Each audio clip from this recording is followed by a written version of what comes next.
Hello, beautiful people. Welcome back to my channel. Welcome back if this is your first time. Hey, I really hope you stay. So today I'm here to talk about Mielle Organics and the whole controversy around them, okay? Are they a sellout? That's the question.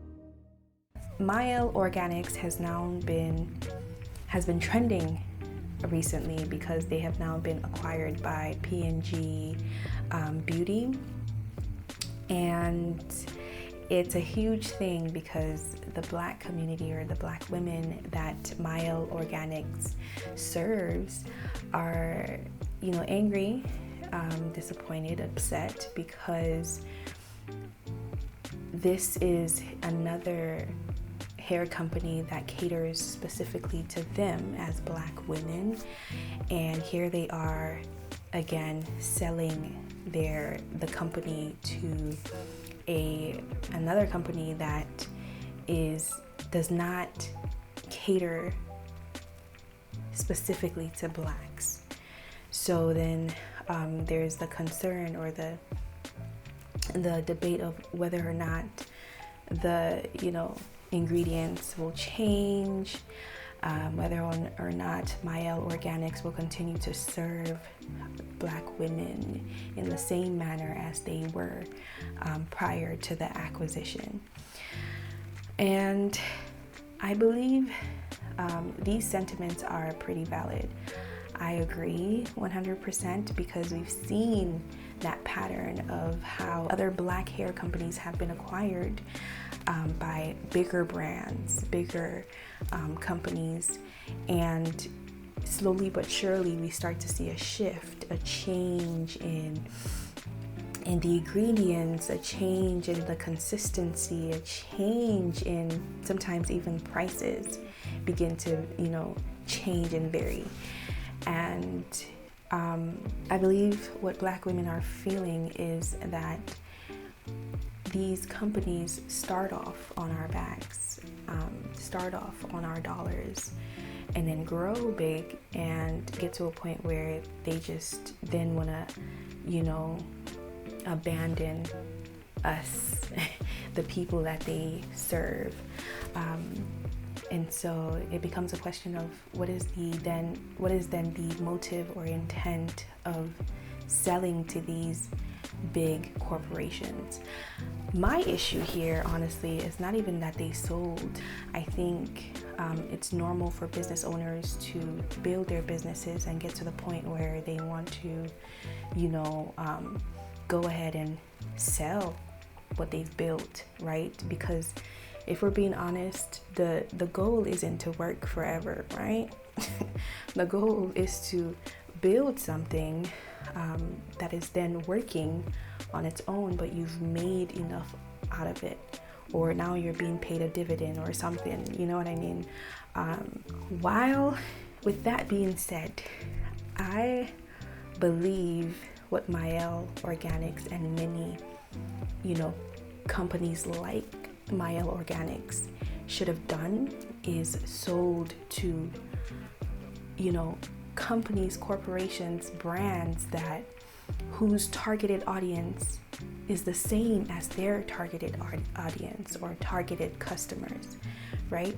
Because that question of intent really is a big question mark, right? What is the point of selling? Is it really just for profit? Or are you selling for profit but also trying to maintain integrity, right? And personally, that has been my problem with the Black community when it comes to our being able to build something and build it but keep it within the community. I think about how well these new companies, these new corporations that are buying out these smaller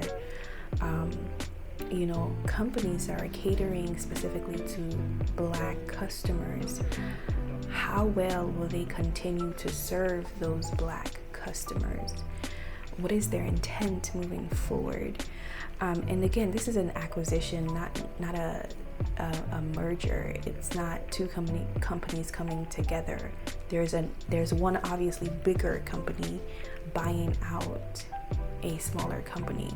So the chances that Mielle Organics will have any say in the operations of the business moving forward, I think is slim, which is a cause for concern, because then who's going to be advocating for Mielle Organics main customers?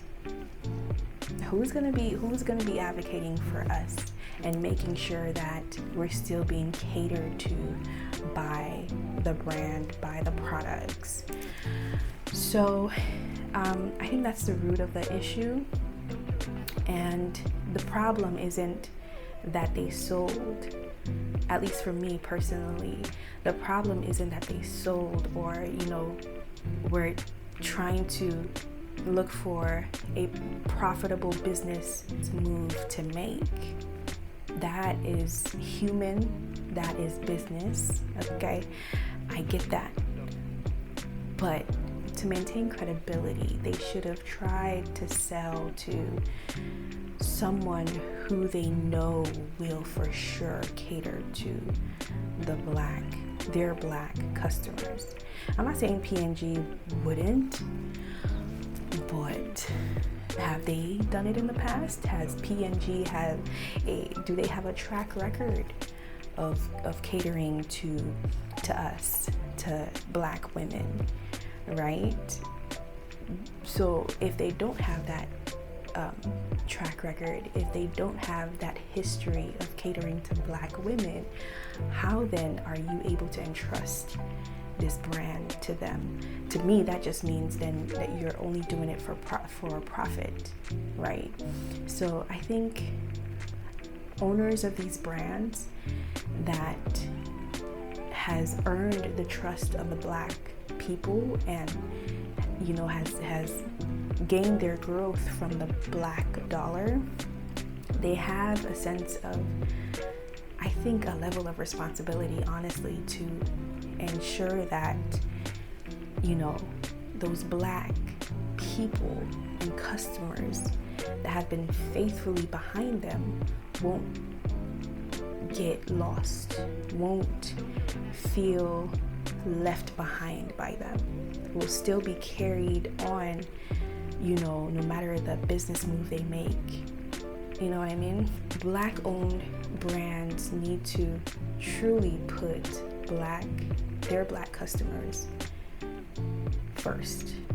I believe that's my opinion. It's not seeking expansion and wanting to expand your business is not an issue. It's never an issue. It's a great thing to do. Looking for someone to invest in your company is the right thing to do, is the normal thing to do. Entertaining those that will approach you, that wants to, buy your business or whatever it is, it's a normal thing to do. But the integrity, you have to maintain integrity. You have to question motive. Like, what is your motive for then moving forward in this direction? Is it solely for profit, or are you trying to continue to push that vision you had when you initially started, right? The problem statement that caused you to bring and create the solution, do you still have that in mind? Will your solution stay as is, or will it turn to something else? And with that, I would like to thank you for sticking with me throughout this video. I will catch you in the next one.